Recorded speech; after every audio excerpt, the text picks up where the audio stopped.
Today on Dirt Road Cred, we're finally making Ryan a full poser and putting a Rubicon hood to match all the other Rubicon parts he has on his Jeep.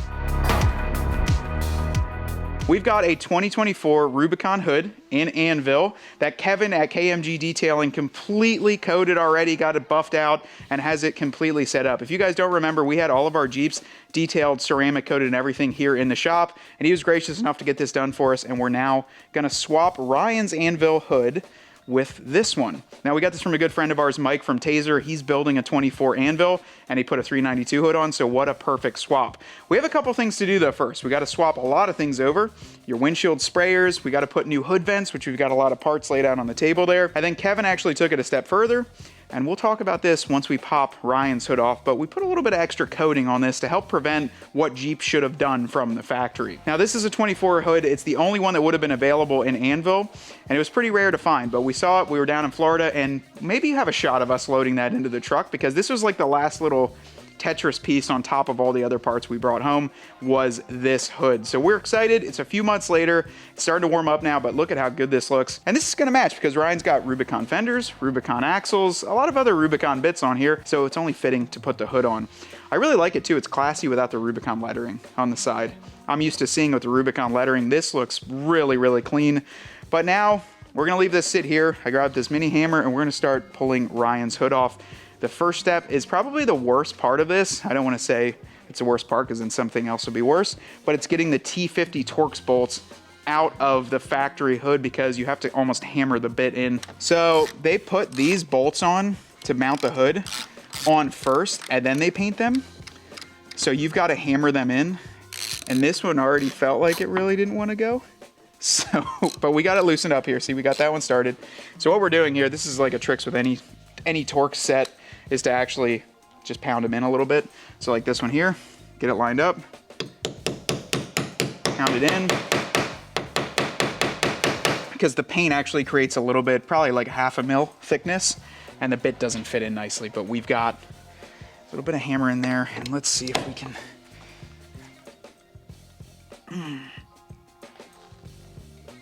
Oh.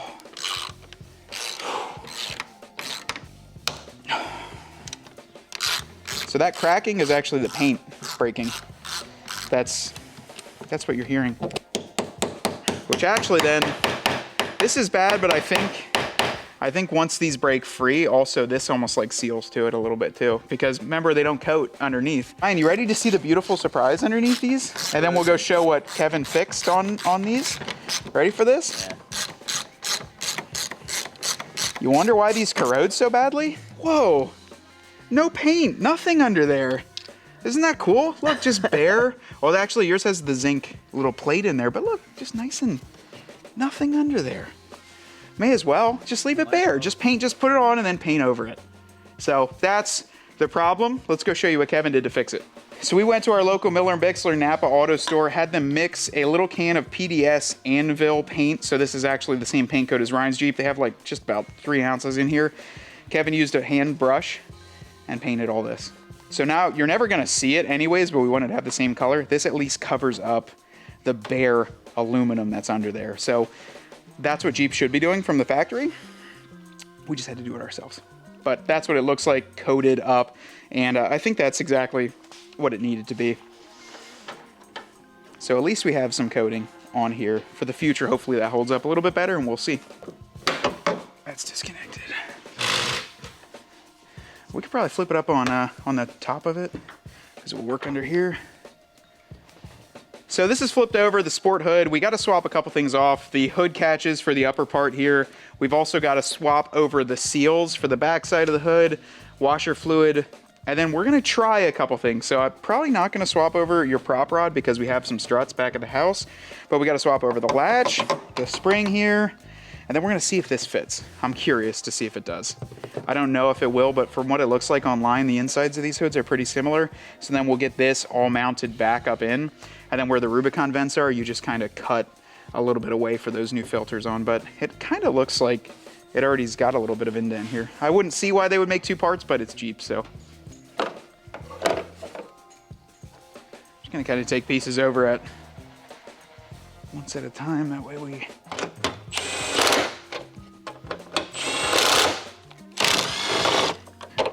this will be, I hope you guys at home enjoy this a little bit, because it's just, this is what you would do if you were swapping a Rubicon hood. You just got to swap everything over. But so far we've only needed trim removal tools, a T50 and a 10 millimeter. And that's most of it.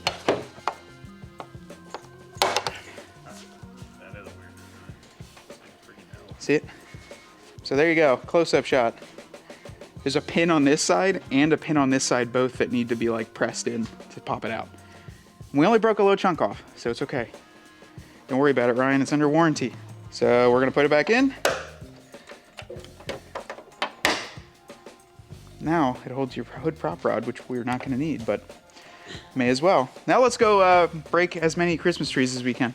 When you're doing a swap like this, it's almost best to just put everything back on while you're pulling it off. So like, we're swapping them over because we know we have access to it. Because if you would say go to put this inner liner on and not have the wiper stuff all on, or the sprayer, then you're taking everything back off again. So it's kind of best to just take it off all as it goes. Okay, so we can, let's set this right on his engine, and then this is kind of the last step, is to get all your sprayer stuff off. So these just untucked. These look like little push pins here. Should be. And then we're gonna take these 4 off and put your windshield bumpers. I didn't want to take them off, but that's another perk to these covered up windshield bumpers, Ryan. Now you see how far you'd have to go to just swap over your stock ones. Right. So you're ripping off, now you wouldn't have to take off all the other stuff, but you have to rip off that whole hood liner compared to the covered up. So let's zip these off and put them on your new one. Yep, got it. I got front too. Let's see if I can sit almost like so. Yep. Looks nicer already with the windshield bumpers on it. This is also one of those things we decided while we had the hood apart, we did not get it with the vents. They had some carbon fiber vents on that really didn't match the theme with Ryan's build. We wanted to actually make the Rubicon vents functional, so we picked up a set of these S&B fully functional Rubicon hood vents. And what's neat about these is that they replace the factory hood vents here with almost an induction scoop here, kind of like a shaker hood or something on my 392. And then you put these pieces down below and it actually goes into your engine bay. So not only are you going to get cooler engine bay temps, but it's also going to be able to exhaust through this back out into the front. But the nice thing is, while you're driving, Ryan, is this is going to suck all that cool air right into here and cool off into your engine bay. We partnered that up with one of the S&B filters. So this intake is compatible with these hood vents by using this adapter right here. Now we're going to opt to not use this for right now, just because, well, I don't know. Ryan might forget someday to put the vent covers on while he's driving in the rain, and then it's just gonna suck all the water right into the intake. And we've been down that road before with flooded engines, and I don't wanna get that phone call of, hey, the engine's not running. So we're gonna leave it like this. That's still gonna be huge benefit over the factory Rubicon vents, which are not. They're not vents. I don't know why they're called Rubicon vents. They don't vent anything. So these are gonna be cool. Let's, you want me to mock them up, Ryan? Yeah, let's check them out. Got the hood flipped over. You can see we got the covered up. But yeah, check these out. Also, the hood looks fantastic because Kevin completely detailed it too and under these lights, but what do you think? It definitely gives it something on here. It gives it, I'm excited to see what it looks like on the Jeep. I think it's really gonna change the look of your Jeep. But we're gonna put them on while the hood is still down. You don't really get a chance to do this too much. If you're gonna do this on a Rubicon, the hood would still be on, and for us, it might be a little bit easier. So we're gonna get both of these on. And then off camera, or maybe a little bit on camera, we're gonna swap that intake out as well, just to open up your engine a little bit more. And then in the future, if you want to, we can always have it go right to that intake. So yours, we had an issue with the 24s, the headlights, the diodynamics. That's why we didn't have them in. They were hitting, the plug was actually contacting, which is crazy because like if you look in there, look at how much space you have with these headlights. There's like a hole, I can fit my hand behind them, but on the diodes, they run so much power through it, the plug kept contacting and actually pushing the pins, and it wasn't working. So I'm hoping with maybe this new intake, we get a little bit more space back there. That's one thing. And then also, it's just gonna open it up. You'll see too, like how this kind of restricts here, and then this is like some sort of baffle or messes with the airflow in there, but we're gonna remove this. We'll see how dirty your filter is in there too. But yeah, I don't know. I think this kit will be really nice, this new one. All right, Ryan. No cold air intake for you. There is a specific part number for the 24 and 25 4xe with the 2.0 turbo and the standard 2.0 turbo. So the problem was this fitting here that goes, I think it's this one here. This one that would go into your stock intake or your throttle body, way too small. Yours is like the size of this cone. It's weird, but we might have to order that piece, that adapter. Maybe we'll see if we have to return this one or just throw it on Dad's Jeep and order Ryan another one. But we tried to get you cooler air. At least with the hood vents, you'll get cooler air. So yeah, maybe, what do you think? It's time to throw the hood on though. Yeah. Let's try not to drop your hood. I'm gonna move this thing. Yep. All right. Yes, sir.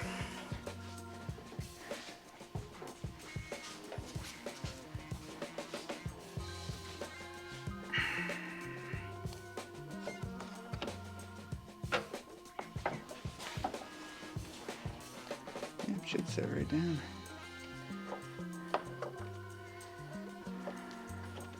Now let's, I guess we'll latch the fronts here. And kind of, now here's why we had it at a body shop, so we can do all the reveal lines. Well, about an hour and a half, 2 hours later, we have successfully swapped out Ryan's sport hood for a brand new Rubicon anvil hood, and it turned out fantastic. I've always loved the Rubicon hood, and especially when they started doing it as standard on the JL when that came out in 2018, I've always just really enjoyed the look of these. Now, we did a couple things. So obviously we got the S&B intake filters on here. You guys kind of saw what we were working with. Don't worry, we're gonna get the right S&B air intake filter. I actually looked it up online. They make one specifically for the 24 and 25 2-liter because that intake right on the throttle body is so much bigger. So don't worry, we're gonna get that done too. But the other thing, we don't have this Jeep on, Ryan, when's the last time this Jeep's been on camera? It's been a while since this was on camera.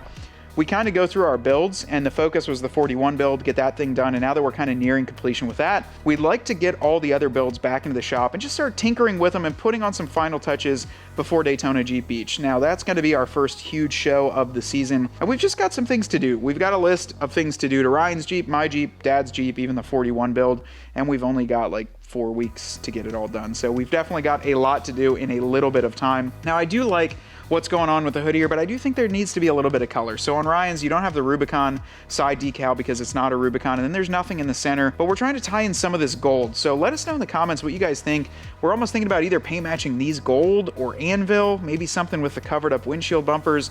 And then also a kind of last thought that Kevin brought up was put on a center decal. I've seen a lot of those, especially on the 392s, and then maybe incorporate Dirt Road CRED, like blackout logo with Dirt Road CRED coming out in the same gold. Let us know down below in the comments what you guys think, though. Maybe give us some cool ideas of what we should do with the hood, because we do want to incorporate that. It kind of just, you get lost into it right now. It doesn't really pop as much as like with the Rubicon letter on mine. You kind of see that first, and then everything else gets some detail, but I think it looks fantastic on here. Let us know down below in the comments what you guys think of this, and also if you're going to do maybe a Rubicon hood swap to yours. I hope you enjoyed at least some of the FAQ and some of the process to get it done. We did find out that the hood liner for the Sport will not go on the Rubicon, so, and then also we got to find something to do with this then. I don't know, maybe cut it up, put it on the wall. That might look cool. Thank you guys so much for watching, and if you don't mind, drop a comment, maybe shoot us a like, and subscribe to the channel to follow along with this build and all of our other projects. From Ryan behind the camera and me here talking to you, we want you to get out there and earn yours.